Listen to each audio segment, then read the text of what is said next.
লিমিটের মধ্যে থাকাটা প্রত্যেকটি সন্তানকে শেখানো উচিত। সংসারের কাজকর্ম করে ঘর চালাতে গেলেও কিন্তু নির্দিষ্ট যোগ্যতার প্রয়োজন।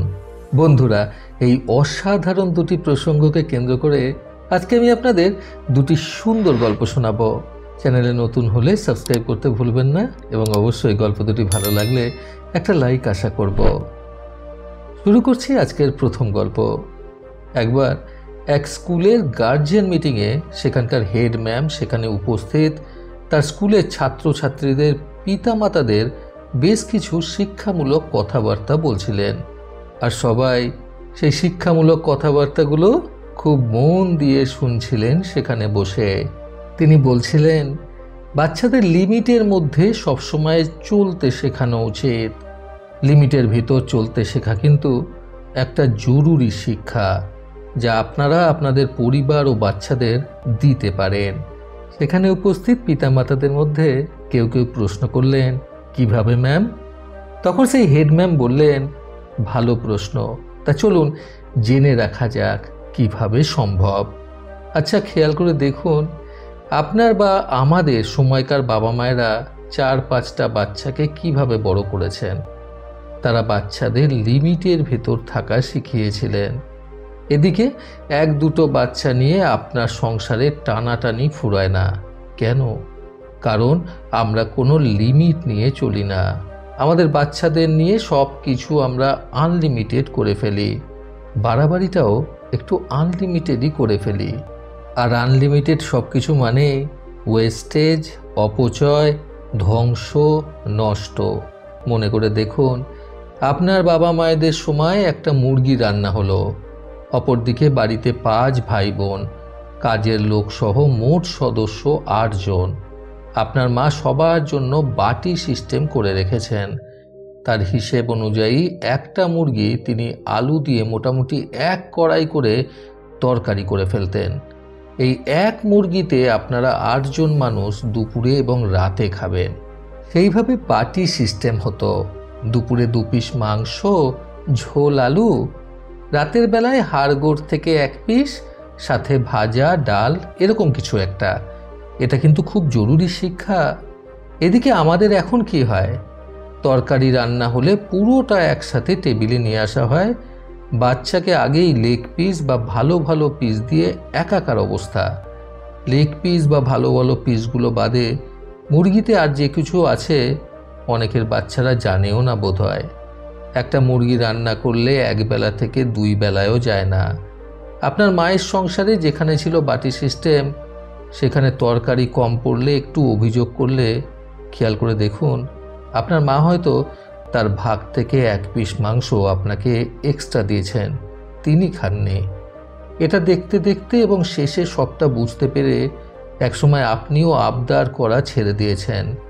এখান থেকে বাবা মায়ের সাথে আর একটা বন্ডিং স্ট্রং হয়েছে। আপনার বাবা মা আপনার জন্যে ত্যাগ করেছেন, মানে আপনিও সেটা শিখলেন। এখন ত্যাগের তো কিছু নাই, সবই তো অপরিমাণ। বাবা মা লোন করে হলেও আনছে, তো লোন করে ঘি তো খাচ্ছি। কাজেই বাবা মায়ের কোনো স্ট্রাগল বা কোনো কষ্ট তো বাচ্চার চোখেই পড়ে না। তারাও ধরে নেয় লোনের এই ঘিটাই গ্র্যান্টেড। তাদের ভেতরে এত ফিলিংস এখন আর কাজ করে না। কাজেই আগেকার দিনের মতো আমাদের প্রত্যেকের উচিত আমাদের সন্তানদের নৈতিক শিক্ষাটুকু প্রদান করা। প্রত্যেকটি বাবা মায়ের তাদের সন্তানদের এটা বোঝানো উচিত যে তারা তাদের সামর্থ্য মতো যেটুকু পারে সন্তানদের শখ পূরণ করার চেষ্টা করে এবং এই সামর্থ্যের মধ্যেই যেন ওই সন্তানরা সুন্দরভাবে মানিয়ে গুছিয়ে নিতে পারে। বন্ধুরা, সন্তানকে প্রকৃত মানুষ গড়ে তুলতে আজকের এই প্রথম গল্প থেকে শিক্ষণীয় 3টি কথা সর্বদা মনে রাখুন। প্রথমত, সন্তানকে প্রতিটি পদক্ষেপে হিসেবি হতে শেখানো প্রত্যেকটি বাবা মায়ের কর্তব্য। দ্বিতীয়ত, কোনো মা বাবার কখনো উচিত নয় নিজেদের সামর্থ্যের বাইরে গিয়ে তাদের ছোট ছোট সন্তানদের জেদ বা আবদার মেটানো। তৃতীয়ত, পিতামাতার তাদের সন্তানদের প্রতি অতিরিক্ত আবদার মেটানো কখনো কখনো সন্তানদের ক্ষতি সাধন করে। চলে আসছি আজকের দ্বিতীয় গল্পে।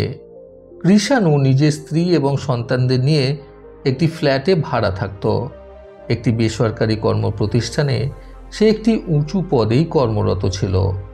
কৃষাণুর স্ত্রী সারা দিন সংসারে থেকে সংসারে কাজকর্ম করা, সন্তানদের লালন পালন করে তাদের বড় করে তোলা, তাদের ঠিকঠাক মতো দেখাশোনা করা, পরিবারের সকলের জন্য নিত্য নতুন খাবার দাবার তৈরি করা ইত্যাদি সমস্ত কিছু নিয়ে ব্যস্ত থাকত।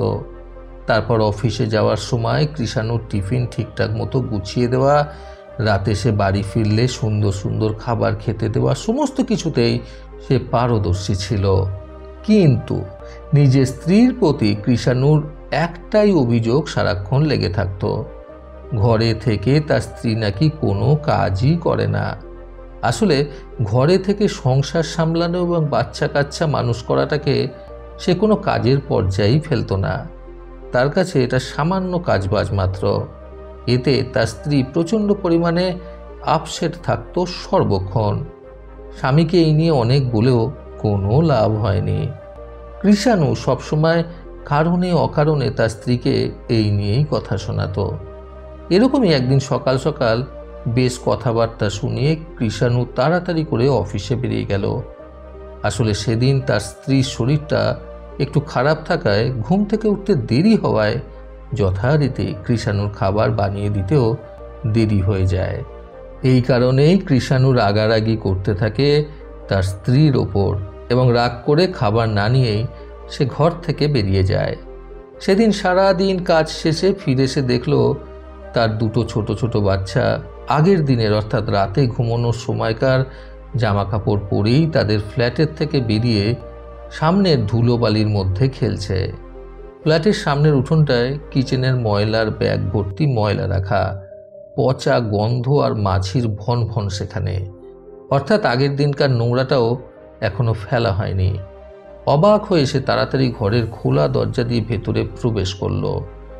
ঘরের ভেতরে গিয়ে সে দেখল যে ভিতরের অবস্থা আরও করুণ। সেটা দেখে মনে হচ্ছে ঘর তো নয়, যেন নোংরা আবর্জনা ভর্তি একটা যুদ্ধক্ষেত্র। ভাঙা বাল্বের কাচের টুকরো মেঝেতে ছড়ানো, মেঝের কার্পেটটা দেওয়ালের সাথে দলা করে রাখা, বাচ্চাদের খেলনা সমস্ত ঘরে ছড়ানো ছিটানো, টিভিতে হাই ভলিউমে কার্টুন চলছে, জানালার গ্রিলে, খাটের নিচে, সোফার ওপর জামা কাপড় ছড়িয়ে ছিটিয়ে পড়ে আছে। এটা দেখে কৃষাণু তাড়াতাড়ি করে কিচেনের দিকে ছুটল এবং সেখানে গিয়ে সে দেখল যে কিচেনের অবস্থা আরও ভয়াবহ। সিঙ্ক ভর্তি রাতের আর সকালের আধোয়া বাসন কোসন ছড়ানো, কিচেনের মেঝেতে সকালের ব্রেকফাস্টের অবশিষ্টাংশ পড়ে আছে, সেখানেও মাছি উঠছে। ফ্রিজের দরজা অর্ধেক খোলা, সামনে জুসের বোতল, চকলেটের খালি প্যাকেট ছড়ানো।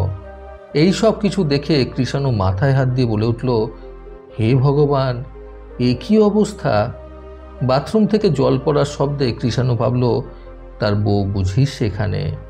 গিয়ে দেখে বাথরুমের খোলা কল দিয়ে জল উপচে পড়ছে। ভেতরে সব কটা কল খোলা, ভেজা গামছা, না ধোয়া নোংরা জামা কাপড় পড়ে আছে, বালতি ভর্তি সাবান জল, টুথপেস্টের মুখ খোলা, ব্রাশগুলো বেসিনে পড়ে আছে, এক গাদা টয়লেট পেপার ভিজে ফুলে গিয়ে ভাসছে মেঝের জলেতে, বেসিনের আয়নায় টুথপেস্ট লেগে আছে। এসব ফেলে দ্রুত সে বেডরুমের দিকে দৌড়ে গেল। তার বুক ধড়ফড় করছিল অজানা আশঙ্কায়। কাঁপা কাঁপা হাতে সে বেডরুমের পর্দা সরিয়ে যেন আকাশ থেকে পড়ল। সে দেখল তার বউ বিছানায় পায়ের ওপর পা তুলে আরাম করে শুয়ে আছে, আর হাতে তার একটা ম্যাগাজিন। চোখ তার সেখানেই। চোখ তুলে স্বামীকে দেখল সে। তারপর একটা মৃদু হাসি দিয়ে বলল, ও তুমি এসে গেছো? তার স্বামী উত্তরে বলল, পুরো ঘরের একই দুর্দশা, কোনো মানুষ বাস করে এখানে? বউ আর একবার মুচকি হাসি দিয়ে বলল, তুমি তো প্রায়ই আমাকে বলো যে বাড়িতে থেকে সারাদিন আমি কোন কাজটা করি। এটা শুনে কৃষাণুর মনে পড়ল, হ্যাঁ তাই তো, আজ সকালেও তো বউকে বলেছিল এটা সে। স্বামীর অবাক মুখের সামনে বউ এবার বলল, তাই আমি রোজ যা যা করি তা আজ কিছুই করিনি। এটা শোনার পর কৃষাণু নিজের ভুল বুঝতে পারে এবং এরপর থেকে আর কোনো দিন সে নিজের স্ত্রীকে এরকম ধরনের কোনো কথাবার্তা বলে অপদস্থ করে না। তার কাজকেও সম্মান দেয় কৃষাণু।